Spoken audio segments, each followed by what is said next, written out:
I've had those dreams. And while not every dream has become a reality, along the way I learned a powerful approach of picturing that has helped me achieve most. Since that day, I've had other dreams, other big dreams. And in each case, I would picture where I wanted to be, and I would visualize what I would be doing and who I would be doing with when I got there. As the saying goes, you can't make a basket if you never take the shot. I knew I would miss the shot sometimes, and the failure would dampen my spirit, but I would be better off for my efforts and I would be okay.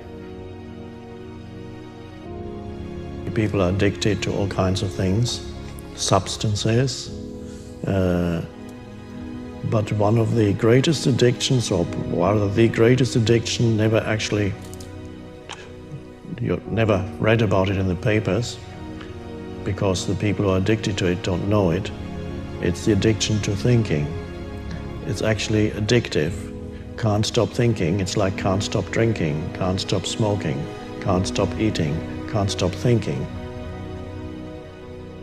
You have the option of taking it hard or taking it easy, of making the worst of it or making the best of it, of giving it your undivided attention, of giving it very little of your attention.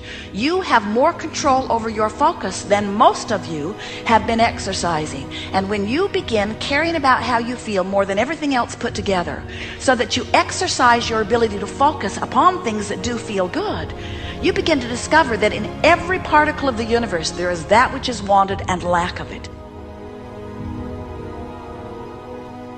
My visualization has helped me achieve most of my goals.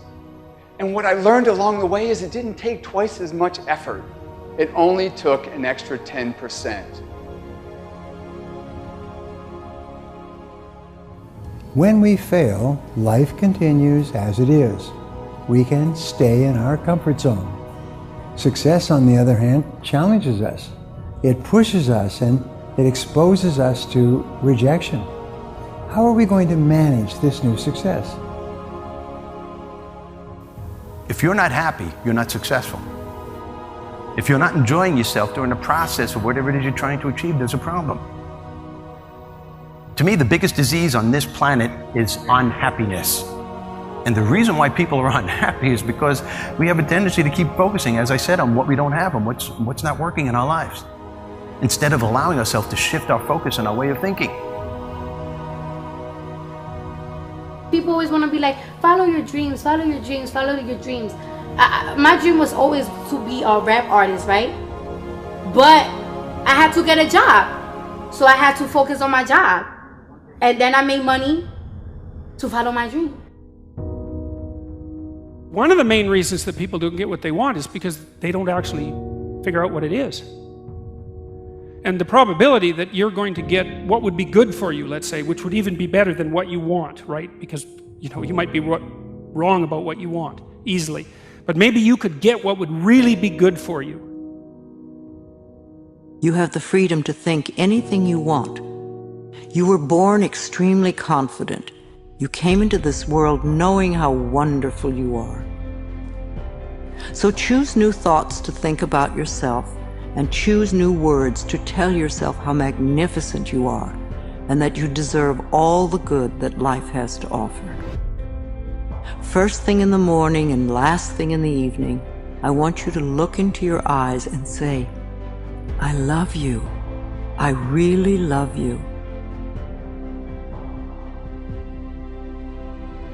Your first goal, this is what I'm suggesting, your first goal when you open up your eyes should be to focus on the things that ignite your spirit and bring you joy. I want you to focus on the things that you appreciate in your life, the things that you're grateful for. I don't care who it is or what it is. Maybe it's the person lying next to you. Maybe you're thinking of your children. Maybe you're thinking of the dog or the cat lying by the side of the bed, a particular goal that you achieved. Maybe there's an event coming up on the weekend. Maybe you're meeting with your friends for lunch. You see, folks, it doesn't matter who it is or what it is. There's always something to be grateful for, to appreciate. And what I'm asking you to do in those few moments before you crank and get into your day is to focus on these things. Then why am I asking you to do this? Because an attitude of gratitude simply makes you feel good. And feeling good is the fuel that drives motivation. We've all made wrong choices and done things that we knew were not the best. It's one thing when other people do us wrong. We had a bad break. It wasn't our fault. We can have faith that God will restore. He'll pay us back. But when we bring the trouble on ourselves, when we blow it, it's easy to live in regrets, thinking that God's not going to help us. We made the mess. But here's the beauty. God knew you would mess up before He called you. He knew we would get off course, at times give in to temptation. He didn't base His plan for your life on you making perfect decisions.